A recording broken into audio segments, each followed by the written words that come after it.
ప్రభునందు ప్రియులారా, సమూయేలు 2వ గ్రంథం 15వ అధ్యాయము 30-31 వచనాలు మనం చదువుకున్నాం. అందులో అహీతోపేలు అనేటువంటి ఒక వ్యక్తిని గురించి మనం చదివాం. ఈ అహీతోపేలు ఎవరు అని మనం ఆలోచన చేస్తే దావీదుకు ప్రధాన సలహాదారుడు. అహీతోపేలును గురించి అనేకమైన విషయాలు లేఖనాల్లో రాయబడ్డాయి. ఆయన ఒక సన్నిహితుడని దావీదుకి, ఆయన ఒక స్నేహితుడని దావీదుకి, ఆయన ఒక మంత్రి అని దావీదుకి. అంత మాత్రమే కాదు, దావీదుకు ఒక బంధువు కూడా అని మనం లేఖనాల్లో చూస్తాం. దావీదుకు ఎలా బంధువు అవుతాడు అంటే, బెర్షెబ దావీదు యొక్క భార్యగా చేయబడింది. తరువాత మరి అందును బట్టి అహీతోపేలు తన మనవరాలిని దావీదు వివాహం చేసుకున్నాడు. కాబట్టి అందును బట్టి మరి అహీతోపేలుకు దావీదు ఏమయ్యాడు? బంధువు కూడా అయ్యాడు. అంత మాత్రమే కాదు, అతడు ఒక చెలికాడని, అతడు ఆత్మీయుడని కీర్తనల గ్రంథం 55వ కీర్తన 13వ వచనంలో మనం చూస్తాం. ఆ అహీతోపేలు ఎలాంటి వాడో అనేకమైన సంగతులు దావీదు ఆ మాటలు జ్ఞాపకం చేస్తూ ఉన్నాడు. వీటన్నిటికంటే ముఖ్యంగా, వీటన్నిటికంటే భిన్నంగా ప్రధాన సలహాదారుడైన, మరి స్నేహితుడైన, సన్నిహితుడైన, బంధువైన, అన్నిటికంటే భిన్నంగా అహీతోపేలు ఎవరంటే ఒక నమ్మక ద్రోహి. ఎవరండి? ఒక నమ్మక ద్రోహి.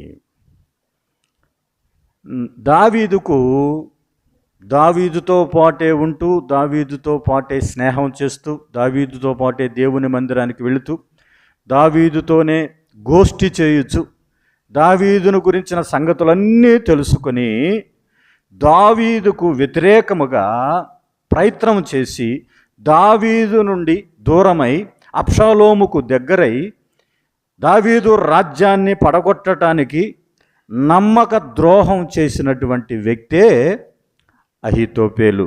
నిజంగా ప్రియులారా, అనేక రకాల వ్యక్తులు దావీదును నమ్మక ద్రోహం చేశారు. దావీదుకు వారి యొక్క నమ్మక ద్రోహం ఏమాత్రము దావీదును కృంగ చేయలేదు. కానీ అహీతోపేలు చేసినటువంటి నమ్మక ద్రోహం దావీదును ఎంతో కృంగదీసింది. అందుకనే దేవునికి ఏమని ప్రార్థన చేస్తున్నాడంటే, దేవా, అహీతోపేలు యొక్క ఆలోచన చెడగొట్టు అని ప్రార్థన చేశాడు. అహీతోపేలు యొక్క ఆలోచన చెడగొట్టు ప్రభువా అని ప్రార్థన చేశాడు. ఎందుకంటే అహీతోపేలు దావీదును చెడగొట్టడానికి, దావీదు రాజ్యాన్ని అస్థిరపరచడానికి అహీతోపేలు కూడా కారకుడు, అహీతోపేలే ముఖ్యుడు అన్న సంగతి ఒక వ్యక్తి ద్వారా తెలిసింది. అయ్యా, ఈ కుట్రలో అహీతోపేలు కూడా పారిభాగస్తుడుగా ఉన్నాడు, ఈ కుట్రలో ముఖ్యమైన వ్యక్తి అహీతోపేలేని సమాచారం ఎప్పుడైతే విన్నాడో దావీదు కృంగిపోయాడు. ఎంతోమంది మోసం చేశారు, కానీ స్నేహితుడుగా, ముఖ్యుడుగా అన్నీ పంచుకున్న వ్యక్తిగా అహీతోపేలు చేసిన నమ్మక ద్రోహాన్ని దావీదు తట్టుకోలేకపోయాడు. ప్రియులారా, ఒక తేలు నదిని దాటాలనుకొని నది ఒడ్డున నిలబడి ఉంటే ఎవరు దాటించలేకపోతున్నారు అవతలకి వెళ్ళాలంటే. అప్పుడు అక్కడ ఒక కప్ప కనపడితే ఆ కప్పతో మాట్లాడుతుంది, నన్ను ఆ నది దాటించవా అని అడుగుతూ ఉంటే ఆ కప్ప ఏమంటుందంటే, నిన్ను నేను ఎక్కించుకుంటే నువ్వు నన్ను కుడితే ఇద్దరము నీళ్ళల్లో మునిగిపోయి చచ్చిపోతాము అని చెప్పింది. చెప్తే, నేను నిన్ను కుట్టను, నేను అవతాలకి వెళ్ళటమే నా ఉద్దేశం కాబట్టి నిన్ను కుట్టను అంటే, మరి కప్ప తేలుని తన వీపు మీద ఎక్కించుకుంది, తీసుకొని వెళ్తూ దారిలో మధ్యలోకి పోయిన తర్వాత అది కుట్టనే కుట్టింది. కుట్టగానే ఇప్పుడు ఏమంటుందో తెలుసా? ఎందుకు కుట్టావు అంటే తేలు అంటుంది, కొట్టటమే నా స్వభావము. ఏమిటంటండి? కుట్టటమే నా స్వభావము అని చెప్తుంది. రెండు కలిసి అవి మునిగిపోయి చనిపోయాయి. ప్రియులారా, నిజంగా పాముకి తలలో విషం ఉంటుంది, తేలుకి తోకలో విషం ఉంటుంది, మానవునికి నిలువెల్లా విషం ఉంటుంది అని మనం చూస్తున్నాం కదా. అయితే నిజానికి తోటి స్నేహితుడు అనే ఆలోచన లేకుండా ఇష్టాగోష్ఠిగా ఇద్దరము పరిచయస్థులంగా ఉన్నాము, ఆత్మీయులంగా ఉన్నాము, దైవ సన్నిధికి వెళ్ళాము, అనేకమైన విషయాలు ఒకరికొకరు పంచుకున్నాము. అయినా కూడా నా స్నేహితుడు అనేటువంటి ఆలోచన లేకుండా ఏం చేస్తున్నాడండి? తన స్నేహితుడికి నమ్మక ద్రోహం చేశాడు. ప్రియులారా, ఈ మనము ఆలోచన చేస్తూ ఉన్నప్పుడు నూతన నిబంధన గ్రంథములో ఇస్కరియోతు యోధా కూడా మనకు కనపడతాడు. ఇస్కరియోతు యోధా అహీతోపేలు యొక్క జీవితాలు రెండు కూడా ఇద్దరివి దగ్గర జీవితాలుగా మనకు కనపడతాయి. దావీదు రాజుగా ఉంటుండగా దావీదుకు స్నేహితుడుగా ఉన్నాడు ఎవరు? అహీతోపేలు. దావీదుకు స్నేహితుడుగా ఉండి దావీదుకు ద్రోహం చేసిన వాడు అహీతోపేలు. అలాగే క్రీస్తు ప్రభువుకు స్నేహితుడుగా ఉంటూ, క్రీస్తు ప్రభువుకు సన్నిహితుడుగా ఉంటూ క్రీస్తు ప్రభువుకు ద్రోహం చేసిన వాడు ఇస్కరియోతు యోధా. ప్రియులారా, అంత మాత్రమే కాదు, ఆ దావీదు మరణానికి లేకపోతే దావీదు యొక్క రాజ్యం కూలిపోవటానికి, దావీదును చంపటానికి ప్రయత్నం చేసిన వాడు అబ్షాలోము ద్వారా దావీదు రాజ్యము అస్థిరపరచబడాలి, అబ్షాలోము ద్వారా దావీదును చంపాలని పథకం వేసిన వాడు అహీతోపేలు. అంత మాత్రమే కాదు, ప్రధాన యాజకుల ద్వారా క్రీస్తు ప్రభువుని చంపాలని పథకం వేసిన వాడెవరు? ఇస్కరియోతు యోధా. ఇద్దరు కూడా ఎలాంటి వారంటే, ఇస్కరియోతు యోధా ఉరిపెట్టుకొని చచ్చిపోయాడు, అహీతోపేలు కూడా ఉరిపెట్టుకొని చచ్చిపోయాడు. ఇద్దరికి స్నేహితులే. అహీతోపేలు దావీదుకు స్నేహితుడు, అలాగే ఇస్కరియోతు యోధా క్రీస్తు ప్రభుకి స్నేహితుడు. మిమ్మల్ని దాసులని పిలవక నా స్నేహితులని పిలుచుచున్నాను అన్నాడు. క్రీస్తు ప్రభు తన శిష్యులను పిలిచినప్పుడు ఆ శిష్యులతో చెప్తున్నటువంటి మాట, నా స్నేహితులని పిలుచుచున్నాను. దాసునికి ఏమీ తెలియదు, యజమానుడు ఏం చేస్తున్నాడో తెలియదు, కానీ యజమాని యొక్క విషయాలన్నీ దాసునికి తెలియట్లేదు కాబట్టి ఎవరికి తెలుస్తూ? స్నేహితులకు తెలుస్తాయని నేను మిమ్మల్ని దాసులని పిలవను అన్నాడు. కాబట్టి మీరు ఒకరిని ఒకరు ప్రేమించుకోవాలని నేను ఆజ్ఞ ఇచ్చుచున్నాను, ఇక నుండి మిమ్మల్ని స్నేహితులని పిలుచున్నాను అన్నాడు. వారిలో ఇస్కరియోతు యోధా కూడా ఉన్నాడు. ఇస్కరియోతు యోధా క్రీస్తు ప్రభుకు స్నేహితుడు. క్రీస్తు ప్రభుతో పాటు కలిసి అద్భుతాలు చేసే విషయములో, ప్రార్థన చేసే విషయములో, భోజనము చేసే విషయములో, పరిచర్య చేసే విషయములో ఇస్కరియోతు యోధా క్రీస్తు ప్రభుతో కలిసి సహవాసం చేశాడు. అలాగే అహీతోపేలు కూడా మరి దావీదుతో కలిసి, దావీదు యొక్క మంత్రి గిలో అనేటువంటి ఊరిలో నుండి దావీదుతో కలిసి సహవాసం చేస్తున్నాడు. తన ఇల్లు చక్కబెట్టుకొని తన ఇంటికి వెళ్ళి ఉరి పెట్టుకొని చనిపోయాను అనే మాట మనం చూస్తున్నాం. దావీదుతో ఎంతో సాన్నిహిత్యం కలిగి ఉన్నాడు. అయితే ప్రియులారా, మన ప్రభు అయిన యేసుక్రీస్తు అలాగే దావీదు ఇద్దరు కూడా, మన దావీదు క్రీస్తు ప్రభు గారికి పోలికగా ఉన్నాడు. ఎందుకంటే ఇస్కరియోతు యోధా అహీతోపేలుకు పోలిక ఎలా ఉన్నాడో, అలాగే దావీదు మన ప్రభు అయిన క్రీస్తు వారికి పోలికగా ఉన్నాడు. ఇద్దరు కూడా ఒకే ఊరిలో జన్మించారు. ఎక్కడ? దావీదు బెత్లెహేము వాడు, అలాగే క్రీస్తు ప్రభువు కూడా ఎక్కడ పుట్టాడు? బెత్లెహేములోనే ఆయన జన్మించాడు. ప్రియులారా, దావీదు గొర్రెల కాపరి, క్రీస్తు ప్రభువు మంచి గొర్రెల కాపరి అనే మాట మనం చూస్తున్నాం. అంత మాత్రమే కాదు, దావీదు రాజుగా ఉన్నాడు ఇశ్రాయేలు ప్రజలకు. మన ప్రభు అయిన యేసుక్రీస్తు రాజులకు ఆయన రాజుగా ఉన్నాడు అనే మాట మనం చూస్తున్నాం ప్రియులారా. అంత మాత్రమే కాదు, దావీదు మరి ఇశ్రాయేలు ప్రజలు రాజుగా ఉండటానికి మరి సమూయేలు ద్వారా అభిషేకించబడ్డాడు. అలాగే తండ్రి చేత మన ప్రభు అయిన యేసుక్రీస్తు అభిషేకించబడ్డాడు. ఆయన అభిషక్తుడు అనే మాట మనం చూస్తున్నాం. ఇరువురు కూడా ఏం చేయబడ్డారు? వారు అభిషేకించబడిన వారుగా ఉన్నారు అనే మాట మనం చూస్తున్నాం. అంత మాత్రమే కాదు, ఇరువురు కూడా ద్రోహం చేయబడ్డారు. ఎవరి ద్వారా? స్నేహితుల ద్వారా వారు ఏం చేయబడ్డారు? ద్రోహం చేయబడ్డారు. దావీదు గొల్యాతును ఏం చేశాడు? శత్రువైన గొల్యాతును ఓడించాడు. మన ప్రభు అయిన యేసుక్రీస్తు శత్రువైన సాతానును ఏం చేశాడండి? ఆయన ఓడించాడు అనే మాట మనం చూస్తున్నాం. దావీదు యొక్క రాజ్యము శాశ్వత కాలం వరకు ఉండును అని రాయబడింది. ఆయన రాజ్యము అంతము లేనిదై అనే మాటను మనం చూస్తున్నాం. ఇరువురి గురించి పోలికలు మనం జ్ఞాపకం చేసుకుంటున్నప్పుడు దావీదు క్రీస్తు ప్రభువుకు పోలికగా ఉన్నాడు అని మనకు అర్థమైంది. అయితే ఇద్దరు కూడా నమ్మక ద్రోహం చేయబడ్డారు అనే మాట మనం చూస్తున్నాం ప్రియులారా. నిజంగా ఆ నమ్మక ద్రోహం ఎలాంటిది? స్నేహములో ఉండవచ్చు, ప్రేమలో ఉండవచ్చు, కుటుంబంలో ఉండవచ్చు, వ్యాపారములో ఉండవచ్చు, అనేక రంగాల్లో మరి నమ్మక ద్రోహాలు జరుగుతూ ఉన్నాయి. నమ్మక ద్రోహం, కొండుగాడై తిరుగులాడువాడు పరుల గుట్టు బయట పెట్టును, నమ్మకమైన వాడు సంగతి దాచును అని సామెతల గ్రంథం 11వ అధ్యాయంలో రాయబడింది. నమ్మకమైన వాడు ఏం చేస్తాడంటండి? సంగతిని దాచిపెడతాడు.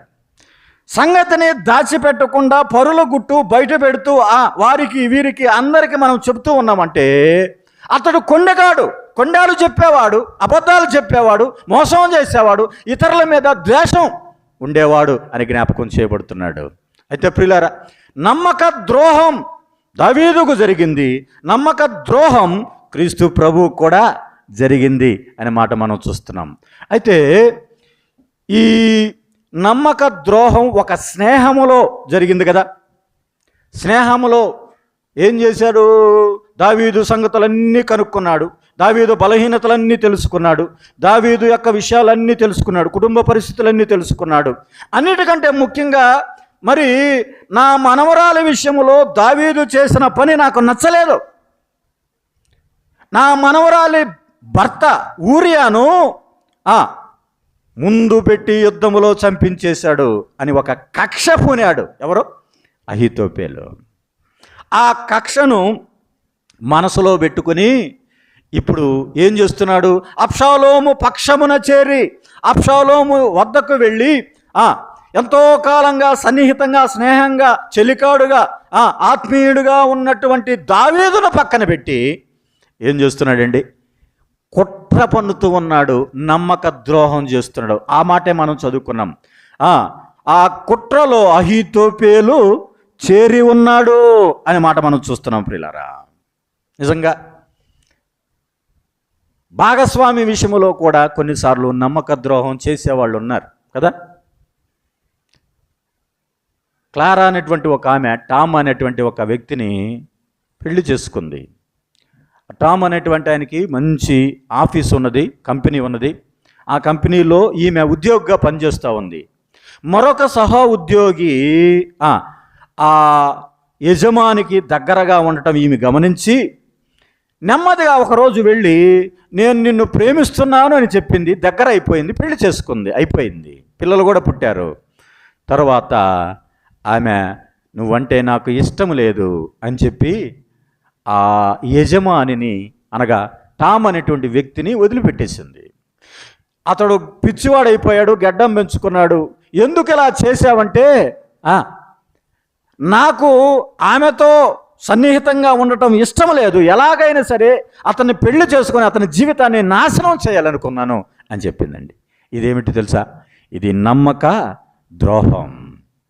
ఉద్యోగంలో కానీ వ్యాపారంలో కానీ ఇద్దరు కలిసి పనిచేస్తున్నారు, భాగస్వాములుగా పనిచేస్తున్నారు. ఆ భాగస్వాములుగా ఉన్నవారు ఇద్దరు ఒకరి విషయాలు ఒకరు పార్ట్నర్షిప్ కలిగి ఉండి వ్యాపారం చేస్తూ ఉన్నప్పుడు ఒక వ్యక్తి మరొక వ్యక్తిని కిందకు తొక్కివేయాలని ఆలోచన కలిగి ఇతడు అన్ని సంగతులను తన క్లయింట్స్కు చెబుతూ చివరికి ఆ యొక్క వ్యాపారంలో నష్టం జరిగిపోయేటట్లుగా చేశాడు. కారణం ఏంటో తెలుసా? ఇది వ్యాపారంలో నమ్మక ద్రోహం. ప్రేమలో నమ్మక ద్రోహం చేసేవారు ఉన్నారు, వ్యాపారంలో నమ్మక ద్రోహం చేసేవారు ఉన్నారు, స్నేహంలో నమ్మక ద్రోహం చేసేవారు ఉన్నారు, రాజకీయాల్లో నమ్మక ద్రోహం చేసేవారు ఉన్నారు.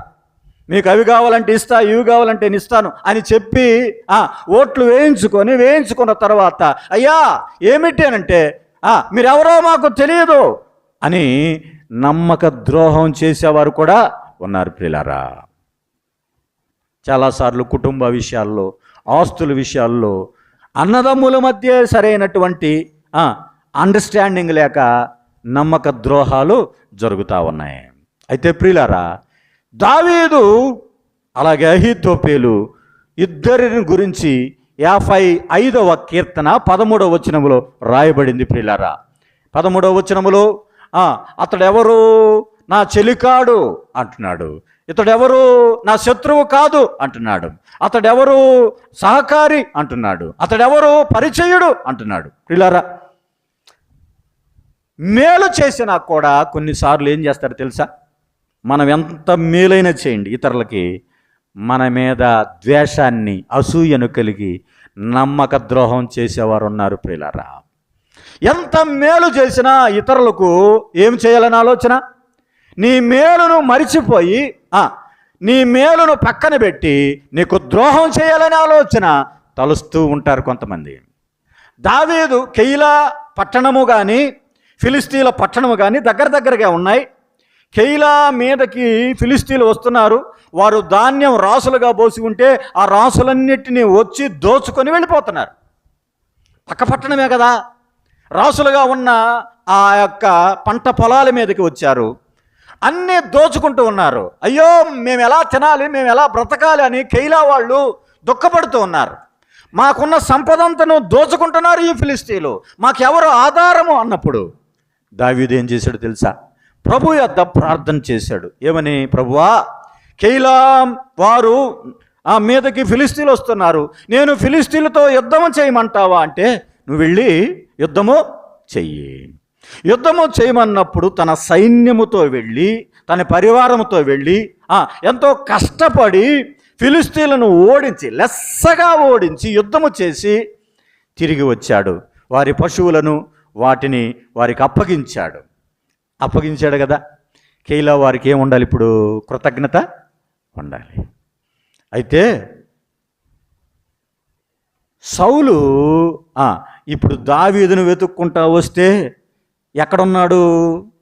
కెయిలా అనే పట్టణంలో ఉన్నాడని దావీదు ఉన్నాడన్న సంగతి సౌలుకు తెలిసి వెతకటం ప్రారంభించాడు.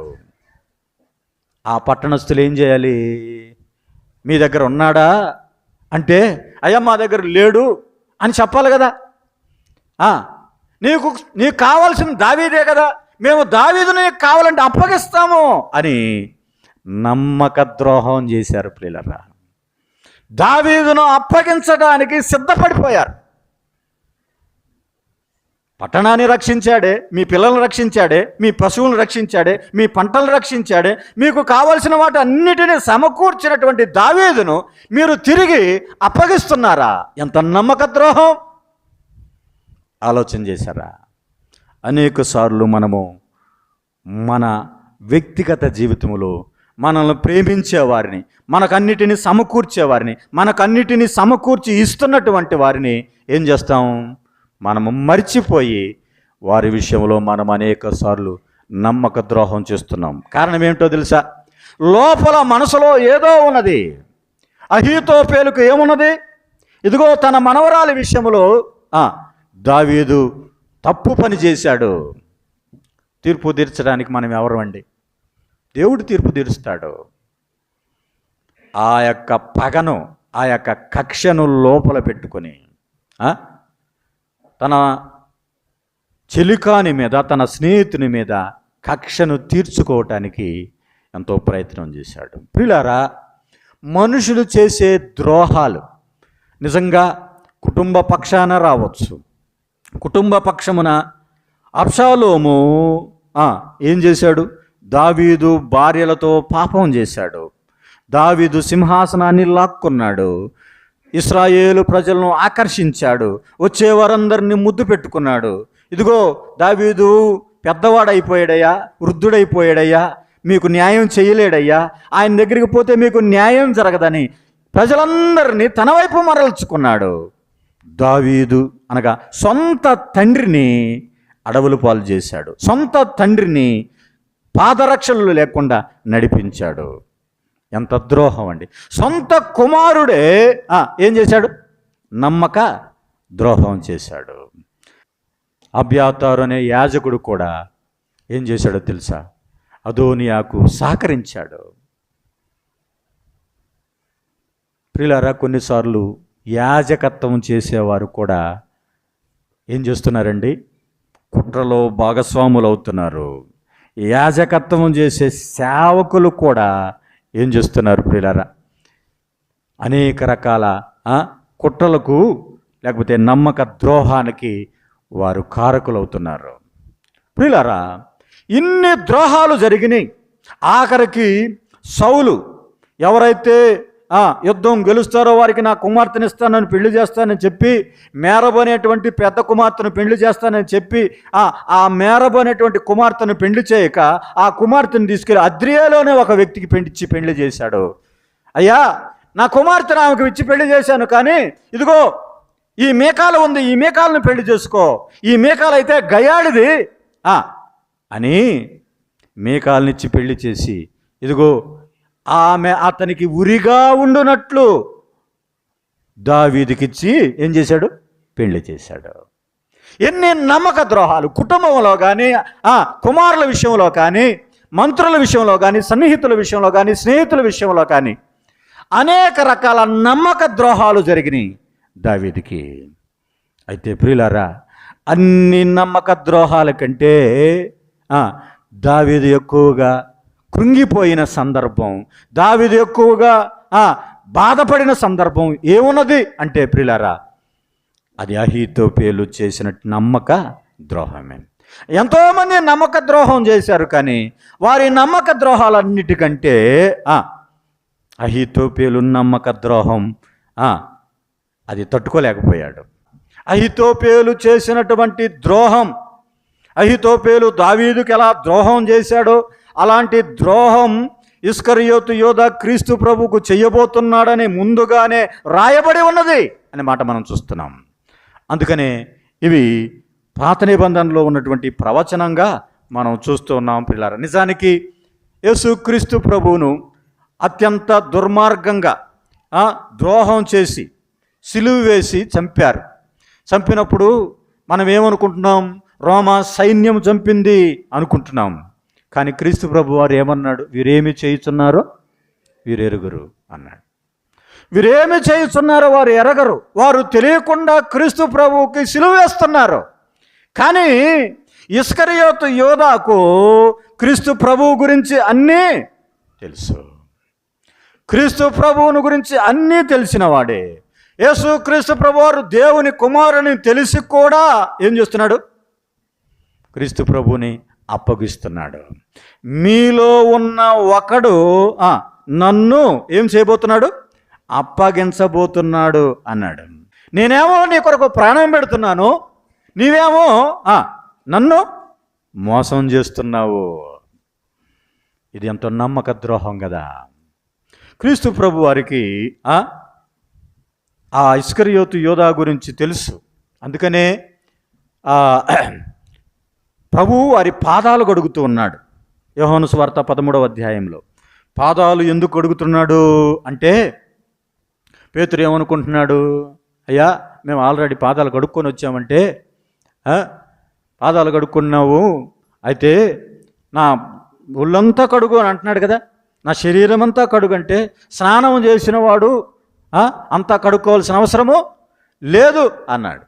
అయితే ప్రియులారా, దేవుడు వారికి విధేయత నేర్పటానికి, నేను మిమ్మును ప్రేమించినట్లుగా మీరు ఒకరినొకరు ప్రేమించాలి అని నేర్పటానికి మీరు ఒకరి పాదాలు ఒకరు కడుక్కోవాలి. మీలో ఒకడు హెచ్చు ఒకడు తక్కువ అనేది లేదు. అందరూ సమానమే, క్రీస్తునందు అందరూ ఏకమై ఉన్నారు, అందరూ సమానమే అని గుర్తెరగటానికి ఆయనే ఏం చేశాడు? ఆయన మొదటిగా పాదాలు కడిగినట్లుగా మనం చూస్తున్నాం. అయితే నిజానికి పేతురు అలాగ చేశాడు, కానీ పేతురు అలాగ మాట్లాడాడు, కానీ ఇస్కరియోతు యోధ వారితో పాటే ఉన్నాడు. ఇస్కరియోతు యోధ పాదాలు కూడా కడిగాడు. పాదాలు కడుగుతూ ప్రభువారు ఒక మాట అన్నాడు, మీలో అందరూ పవిత్రులు కారు అన్నాడండి. చూద్దాం, చూడమాట యోహాను సువార్త 13వ అధ్యాయం 10వ వచనం. యోహాను సువార్త 13వ అధ్యాయం 10వ వచనం. యేసు అతనిని చూసి ఏమన్నాడు? స్నానము చేసిన వాడు పాదములు తప్ప మరేమీ కడుక్కొనక్కర్లేదు, అతడు కేవలం పవిత్రుడయ్యాడు. మీరును పవిత్రులు, కానీ ఏమన్నాడండి? మీరందరూ పవిత్రులు కారు. అంటే 12 మందిలో అపవిత్రమైన వారు కూడా ఉన్నారు. అప్పుడు కింద ఏమన్నాడు చూడండి, ఇంకా 11వ వచనం. తన్ను అప్పగించిన వానిని ఎరిగెను గనుక మీలో అందరూ పవిత్రులు కారు అనెను. చూసారా, క్రీస్తు ప్రభు వారికి అర్థమైపోయింది, తన్ను అప్పగించేవాడు ఎవరో ప్రభువుకి ముందుగానే తెలుసు కాబట్టే ఏమన్నాడు? మీరందరూ పవిత్రులు కాదు. అంటే ఇస్కరియోతు యోధ క్రీస్తు ప్రభుతో అద్భుతాల్లో పాల్గొన్నాడే, అద్భుతాలు చేశాడే, పరిచర్య చేశాడే, బోధ చేశాడే. బోధ చేసినంత మాత్రాన పవిత్రుడా? అద్భుతాలు జరిగించినంత మాత్రాన పవిత్రుడా? అద్భుతాలు సూచక్రియలు చేసినంత మాత్రాన పవిత్రులు కారు అని చెప్తున్నాడు. అర్థమైందా? అయ్యా, నీ నామమున మేము అద్భుతాలు చెయ్యలేదా? చేశావు, మంచిదే. 7వ అధ్యాయంలో అన్నాడు కదా మత్తయి సువార్తలో, నీ నామమున మేము దయ్యములు వెలగొట్టలేదా? నీ నామములో సూచక్రియలు చేయలేదా? నీ నామమున మేము బోధించలేదా? క్రీస్తు నామాన్ని మేము బోధించాము కదా. బోధించారు, అయితే సూచక్రియలు చేశారు, అయితే అద్భుతాలు చేశారు, అయితే మీరెవరో నాకు తెలియదు. చాలామంది రక్షణ పొందకుండా, రక్షణ లేకుండా ఇస్కరియోతు యోధాల్లాగే ఉన్నారు. క్రీస్తు ప్రభువుతో పాటు ఉంటున్నారు, క్రీస్తు ప్రభు పరిచర్యలో పాలు పంపులు పొందుతున్నారు, కానీ వారికి రక్షణ లేదు. అన్నీ చేస్తారు, వాక్యం ప్రకటిస్తారు, అద్భుతాలు చేస్తారు, సూచక్రియలు చేస్తారు, మీరెవరో నాకు తెలియదు అని చెప్తున్నాడు ప్రభు. ఆయన నామమున అద్భుతాలు చేసిన ప్రభు ఏమంటున్నాడండి? మీరెవరో నాకు తెలియదు. కారణం ఏంటంటే మీలో అందరూ పవిత్రులు కారు. కారణం మీలో యేసు ప్రభు వారికి ఇస్కరియోతు యోధా గురించి ఎప్పుడైతే శిష్యుడిగా ఆహ్వానించాడో అప్పుడే తెలుసు. యోహాను సువార్త 6వ అధ్యాయంలో మాట ఉంది, చూద్దాం చూడండి. 6వ అధ్యాయం 64వ వచనం. యోహాను సువార్త 6వ అధ్యాయము 64వ వచనం ఏమన్నాడు? మీలో విశ్వసించని వారు కొందరున్నారు అని వారితో చెప్పాను. విశ్వసించని వాడెవడో అంటూ ఏమన్నాడు? తన్ను అప్పగింపబోవాడెవడో మొదట నుండి యేసునకు. చూసారా, ఎప్పుడు తెలుసంటండి? మొదటి నుంచే తెలుసంట. ఎవరు అప్పగిస్తారో ప్రభు ఎరిగినవాడు. ఇలారా, కాబట్టి ఇస్కరియోతు యోధ ద్రోహము చేస్తాడని ప్రభువుకి ముందుగానే తెలుసు అనే మాట మనం చూస్తున్నాం. ప్రియులారా, క్రీస్తు ప్రభు వారు ఆయనకు ద్రోహం చేసిన వారిలో పేతురు ఉన్నాడు. ఆయనకు ద్రోహం చేసిన వారిలో శిష్యులు ఉన్నాడు. యోహాను తప్ప మిగిలిన వారందరూ శిష్యులకు సిలువ వేస్తున్నప్పుడు ఎక్కడున్నారు? పారిపోయారు కదా. నమ్మక ద్రోహం చేశారు. నేను మీతో పాటే ఉంటామన్న వారు కూడా ద్రోహం చేశారు. నీవు నన్ను ఎరగనన్నా అని అంటావన్నా కూడా పేతురు ఏం చేశాడు? ద్రోహం చేశాడు. ఇస్కరియోతు యోధ ద్రోహం చేశాడు. అహీతోపేలు ఏ రీతిగా దావీదుకు ద్రోహం చేశాడో శిష్యులు కూడా ద్రోహము చేశారు, బంధువులు ద్రోహం చేశారు. నువ్వు ఇక్కడ కాదు, గలిలయలోనికి వెళ్ళి అక్కడ నువ్వు ప్రకటించుకో, ఇక్కడ మా మధ్య ఉండవద్దు అని చెప్పారు. ద్రోహం చేశారు. పిల్లారా, ద్రోహం అనేది ఎక్కడి నుంచి వస్తుంది చెప్పండి? ఎక్కడో నుంచి రాట్లా. నీ బంధువుల ద్వారా, నీ స్నేహితుల ద్వారా, నీ సన్నిహితుల ద్వారా, నీ దగ్గర ఉన్న ఆత్మీయుల ద్వారానే ఏమొస్తుంది? ద్రోహం వస్తుంది. ప్రభు ఎలాంటి వాడు? కీడుకు ప్రతి కీడు చేసేవాడు కాదు. ద్రోహం చేస్తూ ఉన్నాం, సేవలో ద్రోహం చేస్తున్నాం, పరిచర్యలో ద్రోహం చేస్తున్నాం, సంఘంలో ద్రోహం చేస్తున్నాం, కుటుంబంలో ద్రోహం చేస్తున్నాం, నమ్మక ద్రోహం. ఎంత ఘోరమైన పని అండి. ప్రభు పనిలో అనేక సార్లు ప్రభువుకు ద్రోహం చేయలేదు నువ్వు. సేవలో నువ్వు ప్రభువుకు ద్రోహం చేయలేదు నువ్వు. ఆలోచన చేయి. మీరు నాకు కీడు చేయాలనుకుంటున్నారు, నా పరిచర్యకు నష్టం కలిగించాలనుకుంటున్నారు. అయినా ప్రభు చూస్తున్నాడు కదా, అయినా ప్రభు ప్రేమిస్తున్నాడు కదా. ఎంత నష్టపరిచాడో ఇస్కరియోతు యూద ఎంత నష్టపరిచినా ఒక్కరోజు కూడా మీలో ఒకడు అన్నాడు తప్పితే అన్నాడు ఒక్కడు ఎవరో శిష్యులు కూడా సతమతం అయిపోయారు. ఎవరు ఎవరు ఎవరు అని ఏనాడు కూడా ఇస్కరియోతు యూద గురించి బయట పెట్టలేదు. ఇస్కరియోతు యూద గురించి ఎప్పుడు తెలుసు అన్నాడు? ముందే తెలుసు. కానీ ఇదిగో నాతో భోజనం చేసిన వాని చెయ్యి నాతో కూడా ఉన్నదని తెలిసినా కూడా ఎన్నడూ ఇస్కరియోతు యూద మీద ఒక్క మాట కూడా అనలేదండి. అందుకే ఇస్కరియోతు యూద నా ప్రభువుకు నేను ద్రోహం చేశానని పశ్చాత్తాపడ్డాడు. కానీ ప్రభు దగ్గరికి రాలేకపోయాడు. అహీతోపేలు ఉరిపెట్టుకుని చచ్చిపోయాడు. కారణం ఏమిటి? నా స్నేహితునికి నేను ద్రోహం చేశాను. అహీతోపేలు యొక్క ఆలోచన జరగకపోవుట చూసి గిలోను తన ఊరికి వెళ్ళి తన ఇల్లు చక్కబెట్టుకొని ఊరి పెట్టుకొని చనిపోయాడు. ఇస్కరియోతు యూద కూడా ప్రధాన యాజకుల యొద్దకు వెళ్ళి తన ఆలోచన జరగలేదు అనుకుని ఇదిగో నా ప్రభువుకు నేను ద్రోహం చేశాను అని పశ్చాత్తాపపడి తర్వాత అతడు కూడా ఊరి పెట్టుకుని చనిపోయినట్లుగా మనం చూస్తున్నాం. ప్రియులారా, స్నేహితులు లోకంలో మోసం చేయవచ్చు, సన్నిహితులు లోకంలో మోసం చేయవచ్చు, అనేకమైన ఆత్మీయులు మనల్ని మోసం చేయవచ్చు, భార్య మోసం చేయవచ్చు, భర్త మోసం చేయవచ్చు, పిల్లలు మోసం చేయవచ్చు. లోకంలో నిన్ను నమ్మక ద్రోహం చేసేవారు వ్యాపారంలో, ఉద్యోగంలో, అన్నిట్లో ఉన్నారు. కానీ ఈయన ఎవరు? నిన్ను మోసం చేయడు. ఆయన మోసం చేసేవాడు కాదు. ఈయన నిజమైన స్నేహితుడు.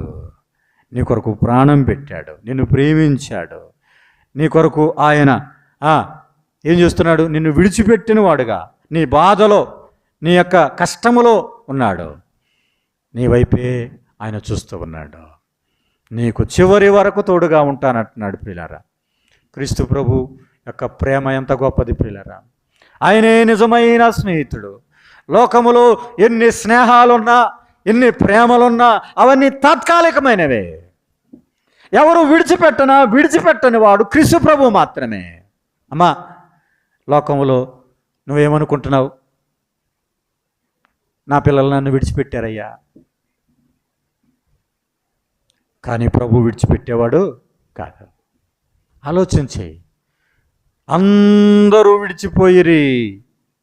ప్రభు అన్నాడు కదా, శిష్యులు ఏం చేశారంట? అందరూ విడిచిపెట్టిపోయారంట. మీరు కూడా వెళ్ళాలనుకుంటున్నారా అన్నాడు. మీరు కూడా వెళ్ళాలనుకుంటున్నారా? నన్ను ఒంటరి వాడిని చేయాలనుకుంటున్నారా అన్నాడు ప్రభు కదా. అయితే ప్రభు నువ్వు చెయ్యి విడిచిపెట్టినా ఆయన చెయ్యి విడిచిపెట్టేవాడు కాదు.